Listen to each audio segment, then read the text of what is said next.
Okay, so my friend Riley was asking how to remove your handguard to put a Picatinny quad rail on a rifle. So here's what the talking point is. It's a handguard and all that. So here we go, Riley. This is a video just for you. So the handguard on the rifle, I've taken mine off before. Obviously, you can see I've got a forward grip, so I can shoot and all that. Perfect.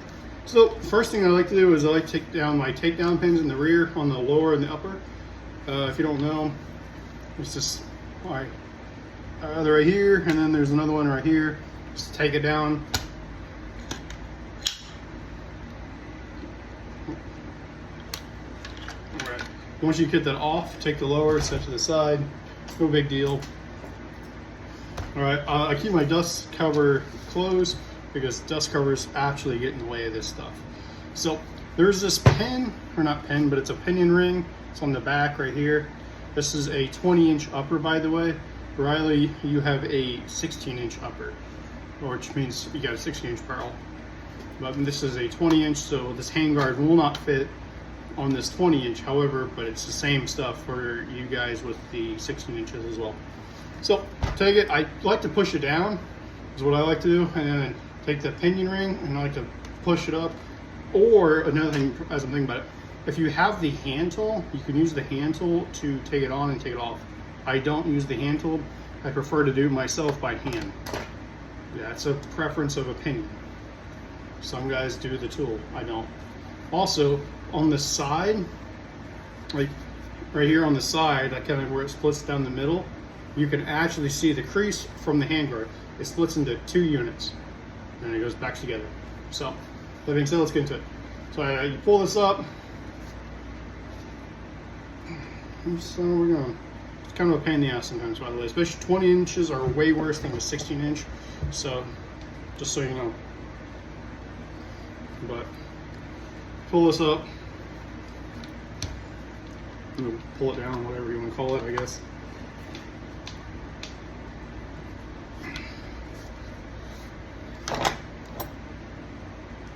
It'll break apart in the middle, and then you can pull it off. You got one side, and then you got the other side. And then just like that, the handguard is off. So let's imagine for fact, this is a 16-inch upper and not a 20-inch upper. And this would be going back on it.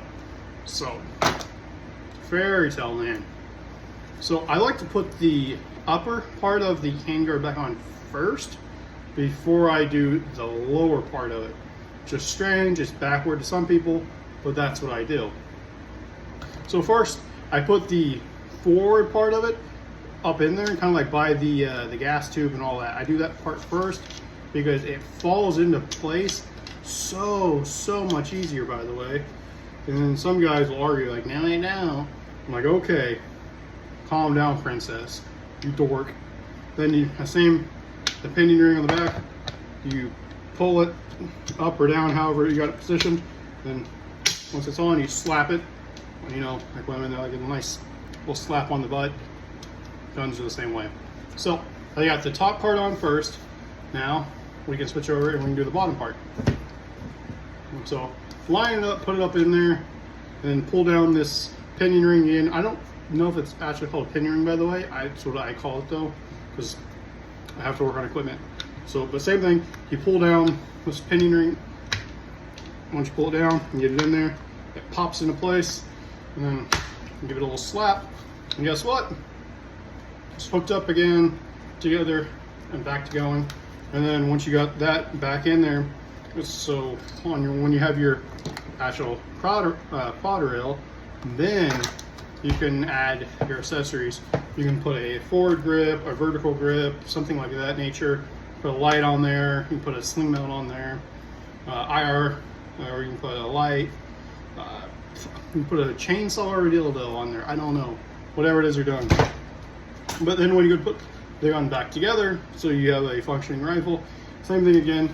I always do the bottom takedown pin first, and then slap the upper up to it. Once the upper is slapped up to it, I hold it out. Oops. That's one thing I forgot to do right there. before I put the bolt carrier group and the charging handle back in. So with that being said, we'll do it like this.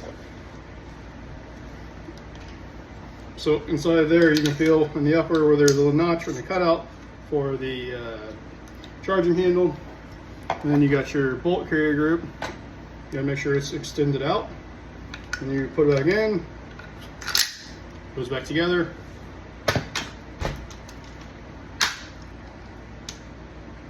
Sometimes on some trigger kit, this is an aftermarket, this is a 3-position FRT in this one. So you gotta take the charging, not charging handle, but the trigger press, and you gotta release the hammer. Once you release the hammer, the upper and lower go back together a lot easier, especially then when you can charge the rifle. And then once you're able to charge it, the rear takedown pin goes straight in the battery, and then you can take it. I close the dust cover, take the charging handle, drag it. If you hear that, I hear that. That sounds dry. Needs lube. So, but that's literally it. That's how you take your old handguard off, and you put a quad rail on and all that, or quad rail, I guess. I call it the 4-way quad, but it's really just a quad rail. So, but yeah, that's pretty much a basic video of it. This tool I don't really use very much at all, but I do use it some. But this quad rail, the 4-way quad rail that I was just talking about, it's like 25-30 bucks. So with that being said, now you know how to change out this handguard to put a quad rail on. So Riley, this video is especially for you, just so you know. And if you need help with it, or if you want to come by my house with it, or I can meet you in a parking lot and do it, I don't care. But here you go, this is it. So cool. Like the video, subscribe, and follow me, because who knows what else I'll be posting next.